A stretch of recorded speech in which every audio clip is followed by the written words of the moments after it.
Good morning, Luzon, Visayas, Mindanao. Good morning mga buddy. Mag-enroute inspection ulit tayo dito sa levee ng Lipa City, Batangas, no? Nakakantok dahil puyat. Tapos ngayon, umaga, mainit-init. So mag-inspection na tayo sa mga lashing natin saka sa gulong ng ating trailer at tractor. Yan, mabilis ang ano lang ito. Mabilis ang en-route inspection at umihin na rin tayo dito mga buddy, no?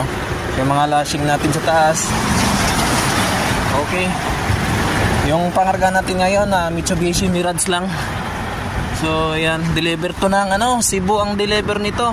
Pero sa pier ng Batangas lang namin ito ibababa. Isasakay na lang ito ng barko papuntang Cebu. So ayan, lashing natin. Ayos. Gulong ng trailer natin. Lashing natin sa baba. Lashing sa taas.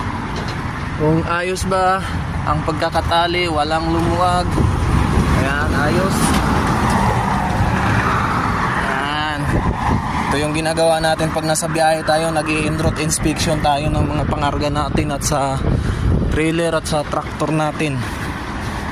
So ayos yung mga tali natin lahat, mga gulong. Ayan. Tutuloy na tayo. Mitsubishi Mirage ang ating pangarga, trip to Cebu.